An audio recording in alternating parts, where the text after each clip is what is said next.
ಕೊಲೆ ಆರೋಪಿ ದರ್ಶನ್ಗೆ ಟೆನ್ಷನ್ ಮೇಲೆ ಟೆನ್ಷನ್ ಶುರುವಾಗಿದೆ. ಬಳ್ಳಾರಿ ಜೈಲಿಗೆ ವರ್ಗಾವಣೆಯನ್ನ ಕೋರಿದಂತ ಅರ್ಜಿ ವಿಚಾರಣೆ ಇವತ್ತು ನಡೀತಾ ಇದೆ. ಅರ್ಜಿ ವಿಚಾರಣೆ ಕೆಲ ಕಾಲ ಮುಂದೂಡಿದೆ ಕೋರ್ಟ್. ಇದೀಗ 57ನೇ ಸೆಷನ್ ಕೋರ್ಟ್ನಲ್ಲಿ ಅರ್ಜಿ ವಿಚಾರಣೆ ಇವತ್ತು ನಡೆಯುತ್ತೆ. ಕೆಲವೇ ಕ್ಷಣಗಳಲ್ಲಿ ಮತ್ತೆ ವಿಚಾರಣೆಯನ್ನ ಕೋರ್ಟ್ ನಡೆಸಲಿದೆ. ಪರಪ್ಪನ ಅಗ್ರಹಾರ ಜೈಲಿನಲ್ಲಿರುವಂತಹ ದರ್ಶನ್ಗೆ ಢವಢವ ಶುರುವಾಗಿದೆ. ಟೆನ್ಷನ್ ಮೇಲೆ ಟೆನ್ಷನ್ ಹೆಚ್ಚಾಗ್ತಾ ಇದೆ ದರ್ಶನ್ಗೂ ಕೂಡ. ಯಾಕೆಂದ್ರೆ ಬೆಂಗಳೂರಿನಿಂದ ಬಳ್ಳಾರಿ ಜೈಲಿಗೆ ಅವರನ್ನು ಮತ್ತೆ ವರ್ಗಾವಣೆ ಮಾಡಬಹುದಾದಂತಹ ಎಲ್ಲಾ ಸಾಧ್ಯತೆಗಳಿದೆ. ವರ್ಗಾವಣೆ ಕೋರಿ ಈಗಾಗಲೇ ಅರ್ಜಿಯನ್ನ ಸಲ್ಲಿಸಲಾಗಿದೆ. ಆ ಅರ್ಜಿಯ ವಿಚಾರಣೆಯನ್ನ ಕೆಲವೇ ಕ್ಷಣಗಳಲ್ಲಿ ನಡೆಯುತ್ತೆ. ಈಗಾಗಲೇ ಪವಿತ್ರ ಗೌಡಗೆ ಒಂದು ಕಡೆ ಕೋರ್ಟ್ ಈಗ ಬೇಲನ್ನ ನಿರಾಕರಣೆ ಮಾಡಿರುವಂಥದ್ದು.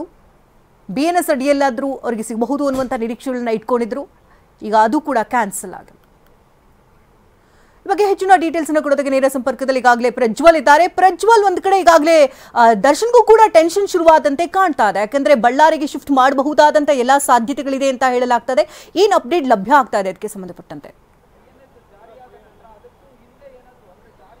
ಶಕುಂತಲಾ, 57ನೇ ಸೆಷನ್ಸ್ ನ್ಯಾಯಾಲಯದಲ್ಲಿ ಇವರು ಅರ್ಜಿಯನ್ನು ಸಲ್ಲಿಕೆ ಮಾಡಿದ್ರು. ಅದುವೇ ನ್ಯಾಯಾಧೀಶರು ರಜೆ ಇರುವ ಕಾರಣವಾಗಿ 64ನೇ ಇನ್ಚಾರ್ಜ್ ನ್ಯಾಯಾಲಯದಿಂದ ಈ ಒಂದು ವಿಚಾರಣೆಯನ್ನ ಮಾಡಲಾಗಿದೆ. ಮತ್ತೆ ಈಗಾಗಲೇ ಪವಿತ್ರ ಗೌಡಗೂ ಅದೇ ಒಂದು ನ್ಯಾಯಾಲಯದ ನ್ಯಾಯಾಧೀಶರಾಗಿರುವಂತ IP ನಾಯಕ್ ಅವರು ಬೇಲನ್ನ ರಿಜೆಕ್ಟ್ ಮಾಡಿ ಒಂದು ಆದೇಶವನ್ನ ಮಾಡಿದ್ರು ಕೆಲವೇ ಕ್ಷಣಗಳ ಹಿಂದೆ. ನಂತರದಲ್ಲಿ ಮತ್ತೆ ಇವತ್ತು ಈ ಅರ್ಜಿ ಅಂದ್ರೆ ದರ್ಶನ್ ಅವರನ್ನ ಬೆಂಗಳೂರಿನಿಂದ ಪರಪ್ಪನಗರ ಜೈಲಿನಿಂದ ಅವರನ್ನ ಬಳ್ಳಾರಿಯ ಸೆಂಟ್ರಲ್ ಜೈಲಿಗೆ ವರ್ಗಾವಣೆಯನ್ನ ಮಾಡಬೇಕು ಅಂತ ಹೇಳಿ ಪ್ರಿಸನ್ ಅಥಾರಿಟಿ ಅವರು ಏನು ಒಂದು ಅರ್ಜಿಯನ್ನು ಸಲ್ಲಿಸಿದ್ರು ಕೋರ್ಟ್ಗೆ. ಅದಕ್ಕೆ ಸಂಬಂಧಪಟ್ಟಂತೆ ದರ್ಶನ್ ಅವರ ಪರವಾದಂತ ವಕೀಲರು ಸಹಿತ ಒಂದು ಆಕ್ಷೇಪಣೆಯನ್ನು ಸಲ್ಲಿಸಿದ್ರು. ಅಂದ್ರೆ ನಮ್ಮ ವಾದವನ್ನ ಕೇಳಬೇಕು, ನೇರವಾಗಿ ಕೋರ್ಟ್ ಅಪ್ರೂವನ್ನ ಮಾಡಬಾರ್ದು ಅಂತ. ಯಾಕಂತ ಅಂದ್ರೆ ಇವರು ಸಾಕಷ್ಟು ಬೇಡಿಕೆಗಳನ್ನ ಇಟ್ಟುಕೊಂಡು ಮುಂದಿನ ದಿನಗಳಲ್ಲಿ ನ್ಯಾಯಾಲಯದ ಮುಂದೆ ಹೋಗ್ಲಿಕ್ಕೆ ತಯಾರಾಗಿದ್ದಾರೆ. ಆದ್ರೆ ಈಗ ಪ್ರಿಸನ್ ಅಥಾರಿಟಿ ಅವರು ಏನಿದ್ದಾರೆ, ನಾವು ಈ ಜೈಲಿಂದನೇ ಈ ಆರೋಪಿಯನ್ನ ಬೇರೆ ಕಡೆ ಶಿಫ್ಟ್ ಮಾಡ್ತೀವಿ ಅಂತ ಈ ವಿಚಾರಣೆಯನ್ನು ಸಹಿತ ಇವತ್ತಿದೆ. ಮತ್ತೆ ಈಗಾಗಲೇ ಸ್ಟಾರ್ಟ್ ಆಗ್ಬೇಕಾಗಿತ್ತು. ಆದ್ರೆ ನ್ಯಾಯಾಧೀಶರು ಇದನ್ನ 12 ಗಂಟೆ ನಂತರವಾಗಿ ತೆಗೆದುಕೊಳ್ಳುವುದಾಗಿ ತಿಳಿಸಿದ್ದಾರೆ. ಹೀಗಾಗಿ 12 ಗಂಟೆ ನಂತರದ ಹಂತದಲ್ಲಿ ಈ ಒಂದು ವಿಚಾರಣೆ ನಡೆಯುತ್ತೆ. ಈ ವಿಚಾರಣೆ ನಡೆದ ನಂತರದಲ್ಲಿ ನ್ಯಾಯಾಲಯ ಕನ್ವಿನ್ಸ್ ಆದ್ರೆ,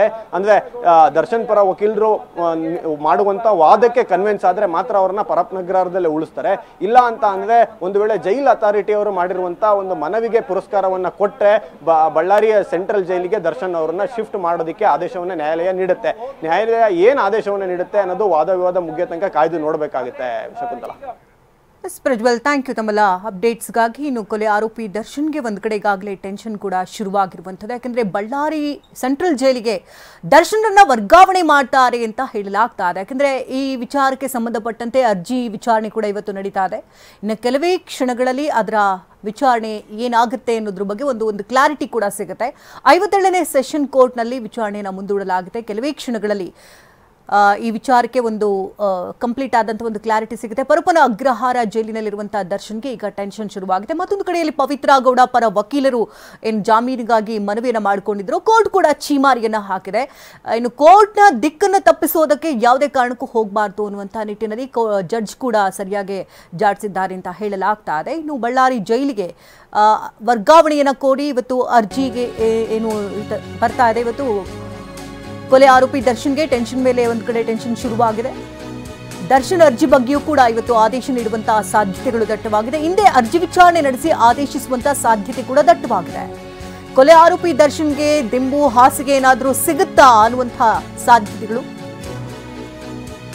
ಇನ್ನು ಆರೋಗ್ಯದ ಹಿತದೃಷ್ಟಿಯಿಂದ ದರ್ಶನ್ ದಿಂಬು ಹಾಗೆ ಹಾಸಿಗೆ ಬೇಕು ಅನ್ನುವಂತಹ ನಿಟ್ಟಿನಲ್ಲಿ ಮನವಿಯನ್ನು ಕೂಡ ಮಾಡಿಕೊಂಡಿದ್ರು. ಆ ಬಗ್ಗೆ ಕೂಡ ಅರ್ಜಿಯನ್ನು ಸಲ್ಲಿಸಲಾಗಿತ್ತು. 2 ದಿಂಬು 2 ಹಾಸಿಗೆ ಹಾಗೆ 2 ಬೆಡ್ಶೀಟನ್ನು ಬೇಕು ಅನ್ನೋದ್ರ ಬಗ್ಗೆ ಅವರು ಮನವಿಯನ್ನು ಮಾಡಿಕೊಂಡಿದ್ರು. ಆ ಅರ್ಜಿಯನ್ನು ಕೂಡ ಈಗಾಗಲೇ ಸಲ್ಲಿಸಲಾಗಿದೆ. ಅದ್ರ ಬಗ್ಗೆ ಕೂಡ ಇವತ್ತು ಜಡ್ಜ್ ಒಂದು ಕ್ಲಾರಿಟಿಯನ್ನು ಕೊಡುವಂತಹ ಸಾಧ್ಯತೆ ಇದೆ. ಅರ್ಜಿ ವಿಚಾರಣೆಯನ್ನು ನಡೆಸಿ ಇವತ್ತು ಆದೇಶಿಸುವಂಥ ಎಲ್ಲ ಸಾಧ್ಯತೆಗಳು ದಟ್ಟವಾಗಿದೆ.